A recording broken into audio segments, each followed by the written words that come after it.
What do you do when, as a company secretary, you are locked between two conflicting sections of the board of directors which you serve? Hi, my name is Jimmy Walajechi, and you're welcome to Corporate Governance Africa, where we seek to promote good governance through film.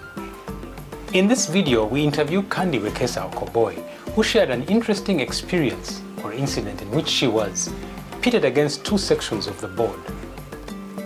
Candy is a seasoned governance professional, so her experience is very insightful, especially regarding serving a business with emotional intelligence.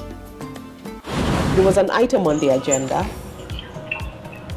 that some directors wanted off, but they didn't want to show that they didn't want the agenda item there.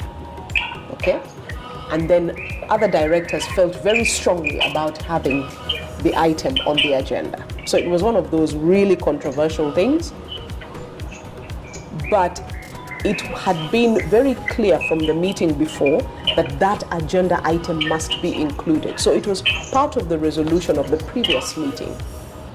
And the minutes had been confirmed as accurate and signed off.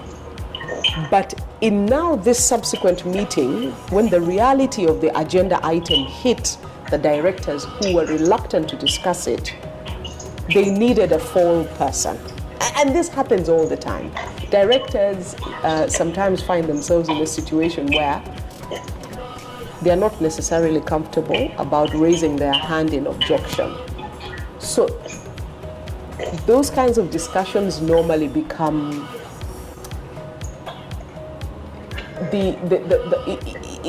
things can very quickly move away from what I call the primary war.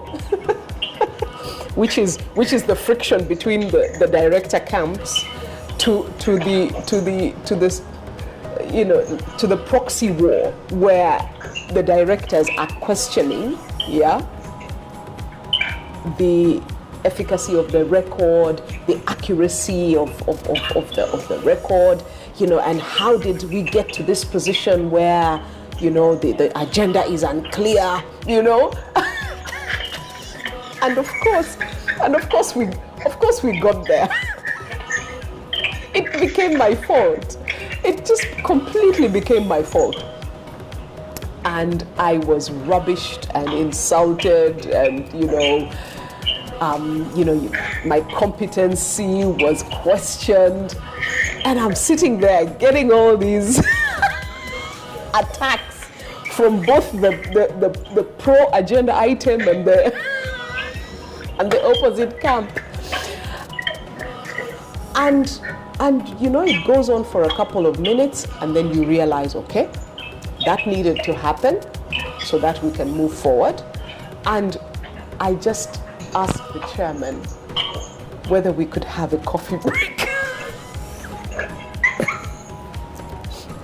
And that made everybody laugh, because it was the last thing on people's minds. I mean, they were expecting me to be defensive and either throw one side of the directors under the bus or say, it's not my fault, And I just said, no, Chairman, isn't this a good time for coffee?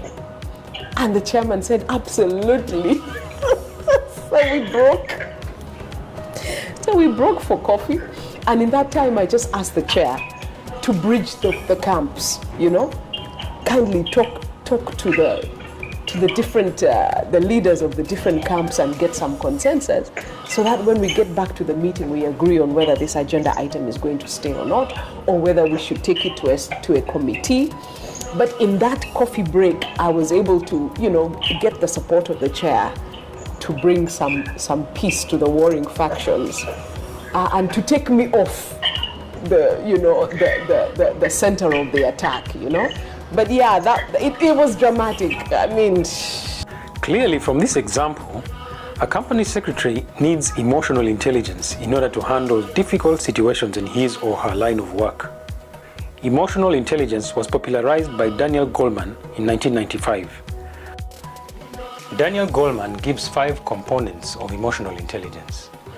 And these are self-awareness, self-regulation, social skills, empathy, and motivation. How about you? How would you have handled Candy's situation if you were in her shoes?